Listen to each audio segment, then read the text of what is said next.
and welcome to Play PKN, the weekly video bulletin of the top news stories on PKN Packaging News, Australia's media hub for the packaging industry.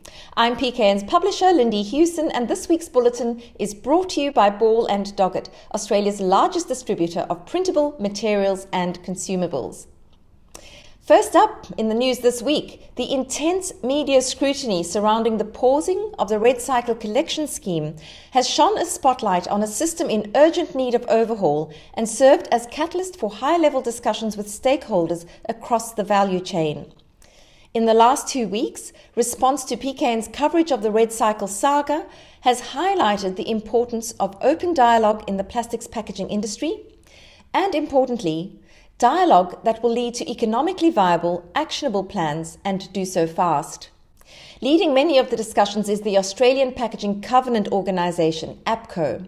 From my conversation with new APCO CEO Chris Foley, it's clear that APCO has moved swiftly to engage with government, regulators and the broader industry, including packaging manufacturers and end users, that's the brand owners. Industry needs to come together to reinstate a scheme that has integrity and long-term economic viability, Foley told PKN. This needs to happen quickly to rebuild community trust in on-pack return-to-store claims and the recycling system at large.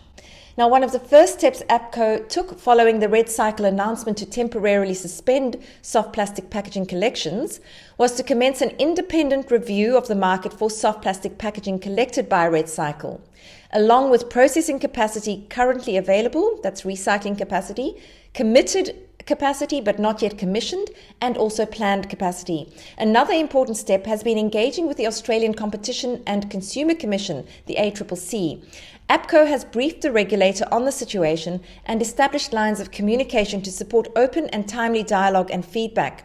Now, for brand owners whose flexible packaging carries the Australian recycling label indicating that the pack can be returned to store, this is a crucial point because depending on how long it takes to re-establish the scheme, there will be a need for the Commission to provide industry with a period of grace from claims of misleading or deceptive labelling for existing packaging. Foley is outspoken in his support of the REDcycle scheme, which has been taking the fall for a wider systemic failing. And he says, "We are confident that out of this will come a more sustainable, resilient soft plastics returns program, leveraging these important learnings." Well, we're looking forward to that. More news on plastic comes from a global survey by Worldwide Fund for Nature and the Plastic Free Foundation, which has revealed that 8 in 10 Australians want manufacturers and retailers to be responsible for reducing, reusing and recycling their plastic packaging, including soft plastics. The survey found 79% of Australians want to ban unnecessary single-use plastics, 78% support a ban on plastics that cannot be easily recycled, and 78% want all new plastic products to contain recycled plastic. The results have been released ahead of next week's initial negotiations on what will be included in a United Nations treaty to combat plastic pollution. Globally, the survey showed 7 out of 10 people believe the treaty should create binding global rules to end plastic pollution. On to news from Amcor. The company has released its 2022 sustainability report detailing the company's continued progress against key sustainability metrics, along with an enhanced target to achieve 30% recycled content across its portfolio by the end of the decade. In the fiscal year 2022, Amcor committed to net zero emissions by 2050, more than doubled post-consumer recycled material purchased since 2019, and achieved a gold rating from EcoVadis for its industry-leading sustainability practices, placing Amcor among the top 5% of all companies assessed. In some news from Brown's Dairy, it has launched yogurt tubs made from ocean-bound plastic in partnership with collection and recycling company Heng Hiab Industries and local packaging manufacturer PakPot. Ocean-bound plastic is defined as plastic that's found within 50 kilometers of Australia's coastline in this instance. And according to Browns, the new yogurt tubs will be fully recyclable by curbside waste management operators. By switching to ocean-bound plastic yogurt tubs, approximately 2.7 million virgin plastic tubs per year will no longer be created, says Browns.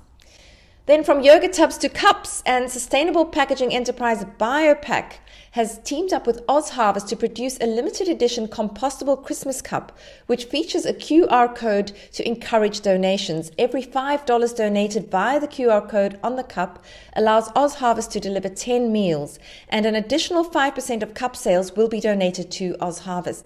It's really great when packaging can be used in this way to promote a good cause. Well done, BioPak. In other industry news, packaging machinery original equipment manufacturer HMPS has purchased the IP of Andrew Donald Design Engineering, as the automation systems designer has unfortunately had to shut up shop after nearly 3 decades in business. Effective from 14 November, ADDE customers can expect uninterrupted service and supply. Mark Emmett, HMPS CEO, says he is in active talks with ADDE staff, and HMPS will welcome any who want to join the business, welcome them into the fold. Customer service will be run from HMPS's new National Service Office in Heidelberg, Victoria, which is headed up by Samantha Sanders, HMPS General Manager for Service. And finally, the Australian Institute of Packaging, the AIP, has become a supporting signatory to the Australian Food Pact, a voluntary agreement that follows a proven international way of reducing food waste, focusing on prevention, reuse through donation, and food chain transformation and innovation. The move represents a major step towards reaching Australia's food waste reduction goal of 50% by 2030. Well done, AIP. Well, I'm sure you'll agree that it's been an action-packed week. To keep up with all of these happenings and more, head to our website at packagingnews.com.au. That's all from me, Lindy Hewson, signing off.